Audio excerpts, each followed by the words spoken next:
안녕하세요. 민동필입니다. TV 똥덩이 잡채 아이들에 대한 교육 4부 이어가도록 하겠습니다. 이 프로그램은 뱅크 중앙일보와 펀저트 제휴회사가 함께 제공하는 프로그램입니다. 자, 앞서 제가 이제 일단은 아이를 즐겁고, 짜증이 안 나게, 그래서 의사소통이 될 수 있는 그 길을 여는 것, 거기까지가 이제 시작이라고 그랬죠. 그게 이제 쉽지 않은 그 기간이었는데, 어쨌든 그렇게 시작을 하고 나서, 이제 그 다음 고민이 뭐였냐면은, 어떻게 하면 아이에게, 이 실제 두뇌 발달을 시킬 수 있는 방법을 찾을 수 있을까라고 하는 것이 이제 하나의 주제가 되었고, 그래서 생각을 했던 게 그림으로 생각하는 것과 언어로 생각하는 것.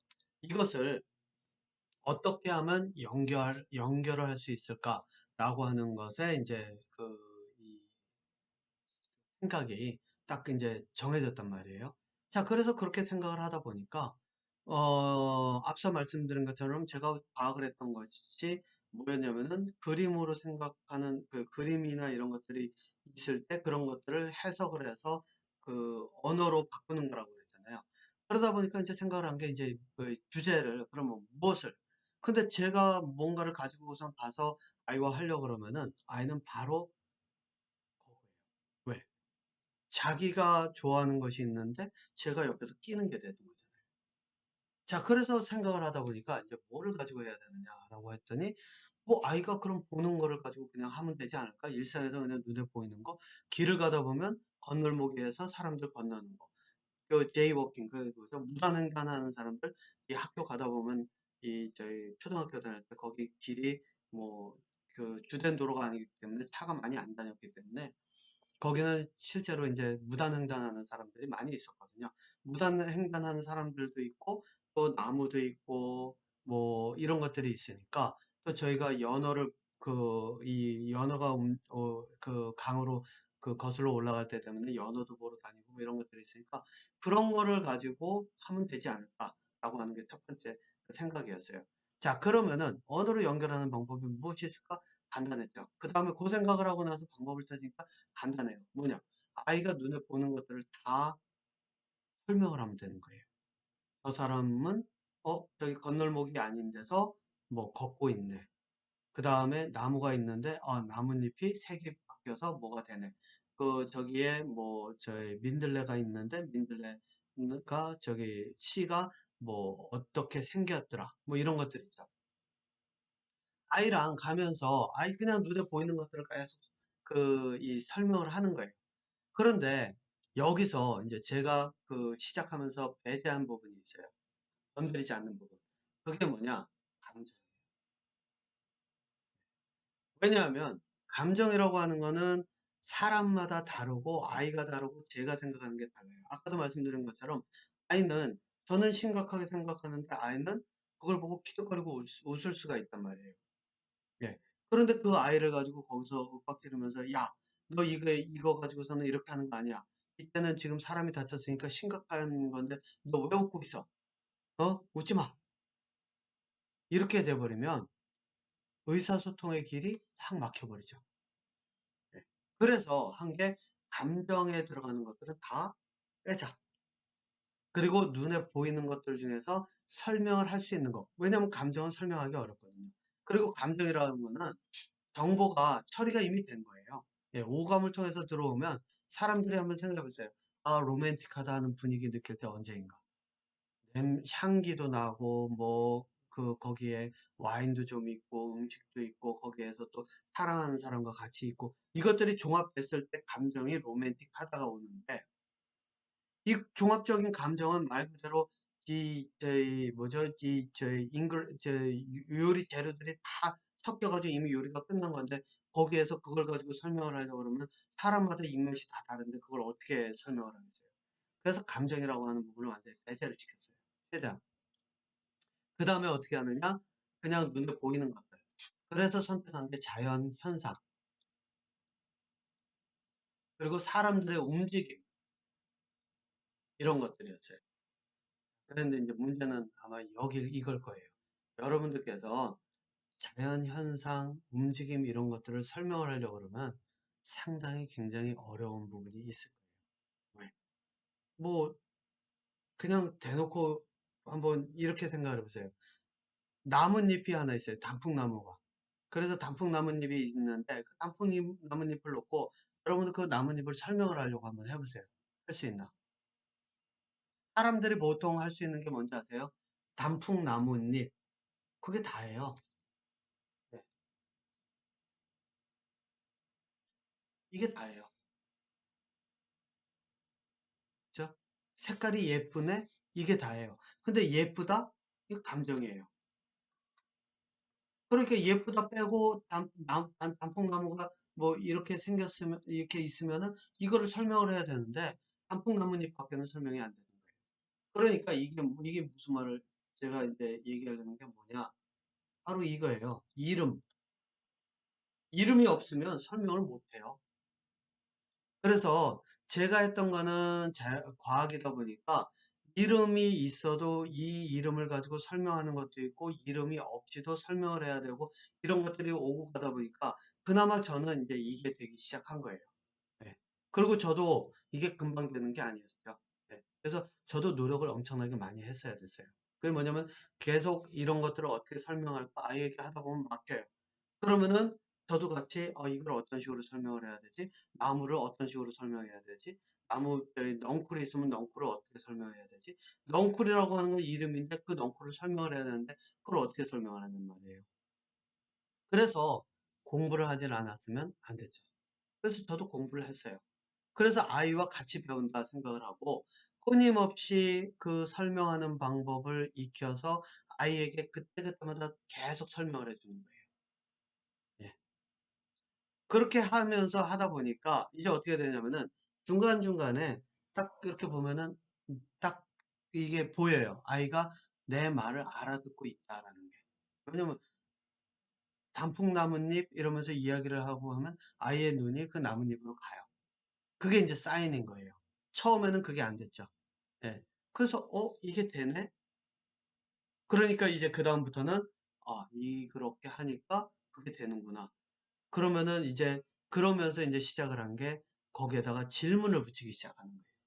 그런데 여러분들 이제 이게 저희 사람들이 생각할 때는 뭐 이 과정이 뭐 한 1, 2개월에 됐겠지? 아니에요. 1년 넘어 걸려요. 이렇게 계속 제 주변에 있는 똑같은 거를 보면서 똑같은 설명을 해가면서 그 속에서 계속 찾아간다는 게 쉽지가 않아요. 같은 길을 가면서도. 같은 그 행동을 하면서도. 그래서 그런 것들을 해가면서 이제 그다음부터 질문을 하기 시작하는 거예요. 그런데 여러분들 이제 이 질문이 종류가 있어요. 그 질문이 뭐냐? 질문의 종류가 뭐냐?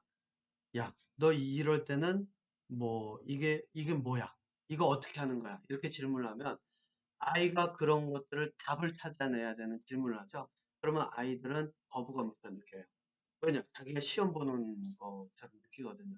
여러분도 생각해 보세요. 시험 볼 때, 그 시험 보는 그런 질문 받으면, 질문지에서 그 시험 보는 느낌 되면 얼마나 스트레스 받나. 예. 그런데 아이가 스트레스 받으면 제가 그랬죠. 앞서 말씀드렸죠. 아이들이 스트레스 받으면은 대화 안 하려고 그래요. 그거 안 하려고 그래요. 그런데 질문하면서 이건 뭐야? 너 이거 알아? 왜 몰라? 이거는 뭐야? 저거 어떻게 하는 거야? 이렇게 해버리면 말 그대로 아이의 그 두뇌를 트이게 하는 것이 아니라 거꾸로 아이의 사고를 막는 역할을 해요. 그래서 이제 저는 질문을 또 생각을 하기 시작했어요. 뭐냐? 어떤 질문이냐? 아이가 스스로 판단할 수 있는 질문을 생각을 했어요. 아니면 왜 열린 질문이라고 그러죠? 예, 그런 것들을. 그래서 아이에게 가면서, 저건 왜 그럴까? 이럴 때 하는 게 보통 왜, 또는 어떻게, 이런 질문들이거든요. 이게 굉장히 아마 저희 쉽지가 않을 거예요. 그래서 왜, 어떻게 할래? 그러면서 이제 제가 예를 드는 게 이제 아이의 판단의 그런 어떤 능력을 키워주는 방법으로 제가 이제 생각한 게 바로 이런 거예요. 건널목을 건넌다라고 하면 아이가 중간에 가끔 이렇게 딱 멈췄다가 자기가 보고 싶은 거 보려고 딱 멈추는 경우가 있거든요. 그러면 아이가 딱 멈추면 저는 어떻게 했느냐? 바로 손잡고 거기는 건널목이니까 건너야죠. 이리 와, 건너자. 그리고 그때는 반강제로 건너게 만들어요. 그 다음에 딱 하고, 끌고 간 다음에, 그 다음에 딱 서놓고, 한번 봐봐. 저희 아이 이름이 가빈인데, 가빈아 한번 봐봐. 너 저기 건널목이지? 저기 저 길은 뭐 하는 곳이야? 그러면 아이가 차, 이런 식으로 단어 또는 그 조금 시간이 지나서는 차 다니는 곳, 이런 식으로 대답을 하거든요. 그래, 차 다니는 곳. 그러면은 너 거기 가다 중간에 서 있으면 차하고 어떻게 되겠어? 부딪혀. 그럼 부딪히면은 차는 뭘로 만들어져 있어? 쇠로. 단단하지. 너는 몸은 말랑하지. 그러면 부딪히면 다치면 누가 다쳐? 이런 식으로 그 아이에게 질문을 해가면서 이제 이때부터가 실제로 가르치기 시작한 거예요. 예, 가르치는데 어떻게 가르치느냐? 판단을 제가 내리는 것이 아니라 아이가 생각할 수 있도록, 먼저 생각할 수 있도록 질문들을 만들어 가지고 그걸로 아이에게 질문하면서 판단을 할 수 있는 능력을 키워갈 수 있도록 한 거예요. 자, 그러면서 동시에 어떤 일을 했느냐? 있는 걸 가지고 설명하는 것만으로는 부족해요. 자, 넝쿨이 있을 때 넝쿨을 설명을 한다? 그럼 설명하고 나면 그게 끝이에요. 그죠? 연어가 있을 때 연어를 설명한다? 연어 모양이 어떻고, 그때 당시만 해도 저희 아이 같은 경우는 연어 그 고기 그림을 그리는데, 연어가 여기 종류가 네 종류, 다섯 종류? 사카이, 핑크, 히누, 첨, 호호. 예, 다섯 종류네요. 다섯 종류가 있는데 아이가 그림을 그리면서요. 이 다섯 종류의 특징을 다 다르게 그릴 수가 있어요. 다섯 종류가 다 같지가 않거든요. 체형부터 다르고 지느러미도 다르고 점박이 있는 것도 다르고 색깔도 다르고 다 다르거든요. 얘는 어렸을 때 말은 못했을 때도 그림을 그리면은 연어를 그려놓는데 그 종류가 다 다르게 그 말 그대로 디테일이 살아있어요. 요거는 그 브랜든 박사의 테드에서 그 발표 내용을 보면 알 수 있어요. 자기는 디테일을 본다라고 하는, 자세한 걸 본다라고 하는 거. 아이가 실제로 그렇게 했어요. 그런 거는 다 알고 있는데, 아이가 연어만 가지고 살아갈 수는 없잖아요. 연어에 대해서 아는 것만 가지고. 자, 그래서 이 아이디어를 확장을 시켜갈 수 있도록 해야 되는데, 그래서 이제 제가 그때부터 같이 한 게 뭐냐라고 하면, 연결고리를 만들어 가면서 아이가 새로운 거를 볼 수 있게 만들었어요. 그게 뭐냐? 아이가 연어를 굉장히 좋아하고 연어를 본 게 많으니까 말 그대로 그건 거예요. 아이가 또 그때부터 이제 저희가 낚시를 다녔거든요. 그래서 연어를 잡으러 낚시를 가면은 강에 가면은 이제 연어가 올라오기 시작하면 연어들이 가까이 다니기 때문에 굉장히 잘 보여요. 그리고 어떤 연어는 앓았고 죽어가서 좀비라 그러는데 비실비실한 애들 있고 몸에 곰팡이 펴서 죽어간 애들 있고 죽어서 이 살이 이제 그 말 그대로 분해돼 가는 그 연어도 있고 쌩쌩하게 막 올라와서 진짜 그 말 그대로 이 강을 거슬러 올라가는 애들도 있고 물론 낚시를 하면은 그 쌩쌩한 애들을 잡기 위해서 이제 가는 거죠. 그런데 이제 그런 것들이 있으니까 이런 것들을 이용하기로 한 거예요. 그래서 뭐를 했느냐? 아이에게 이제 질문을 하죠. 야, 연어가 올라오지? 뭐하러 올라오지? 그랬더니, 스파닝. 아이의 답은 간단해요. 그리고 또 이거는 학교에서도 배운 내용도 있고 그렇기 때문에 알아요. 그래, 스파닝하러 올라오지? 연어가 스파닝하고 나면 뭐가 되지? 어떻게 되지? 좀비 됐다가, 죽어. 그러면은 이제 물어봐요. 죽은 다음에 어떻게 되지? 그러면 아이가 이렇게 되면은 요거를 말 그대로 생각을 벌떡벌떡해요. 아, 살이 저렇게 문드러지고 그러지? 자, 이제 저걸 뭐라 하면 여기서 이제 한국말로 뭐죠? 분해가 된다? 디컴포즈 된다? 분해가 된다. 가 되지? 왜 분해가 될까? 이런 식으로 이제 질문들을 계속 던져요. 제가 정확하게 기억은 안 나는데 논문에는 제가 기억나는 대로 썼어요. 예. 그래가지고선 해놓고 나서 한 다음에, 그 다음에 아이에게 집에 오면은 그 컴퓨터에서 한번 찾아보라고 한번 시켜봐요. 그러면 아이가 컴퓨터에서 찾아보는 거예요. 그래가지고선 그런 것들을, 내용을 찾아요. 그러면, 디컴포즈 된다라고 하면, 그래, 디컴포즈가 되면 어떻게 되지? 그러면 식물이 자란다. 뭐 이런 식으로 찾게 되죠. 그래서 연결고리를 계속 이어나가면서 하다가, 그래, 그러면은 이제 가면은 너는 한번 여기 봐라. 지금 우리 사는 곳에 여기 굉장히 많은 나무들과 풀들이 자라지? 이게 다 어디서 올까? 라고 했더니 아이가 하는 말이 연어라고 얘기를 하는 거예요. 물론 연어가 다는 아니에요. 하지만 연어가 굉장히 많은 부분을 차지한다라고 하는 거는 이 여기 밴쿠버 아일랜드인가 빅토리아 대학인가 그 연구팀이 찾아냈어요. 실제로 80% 이상의 이 영양소가 바다에서 오고 또 연어가 차지하는 비율이 굉장히 크다라고 하는 것도 그 논문에 그 사람들이 시리즈로 논문을 내놨는데 거기에 나와 있어요. 자, 그러니까 실제로 시작은 연어라고 하는 것이 하나, 강에 올라오는 연어 하나하고 낚시에 가서 시작을 했지만 실제로 가는 거는 연구 결과까지도 확대를 해가면서 이거를 말 그대로 밴쿠버 지역의 이 BC 지역의 이 울창한 산림이라고 그러나요? 산림. 이걸로 확대를 시켜갈 수가 있었던 거예요. 그러다 보니까 아이가 이제 그 다음에는 어떻게 되면 강에서 바다로 가서 언제 바다로 가는지, 바다로 갔다가 언제 돌아오는지, 바다에 간 놈이 어디에서 어떤 식으로 돌아서 돌아오는지, 얘는 왜 7, 8년이 걸리고 얘는 왜 1, 2년이 걸리는지, 이런 것들을 궁금해하면서 지가 찾아가기 시작하는 거예요. 그런데 그게 이제 되는 게 뭐였냐면 초등학교 5, 6학년 정도. 실제로 저희 아이 같은 경우는 초등학교 3학년까지만 해도 선생님들이 아이가 말을 못하는 줄 알았어요.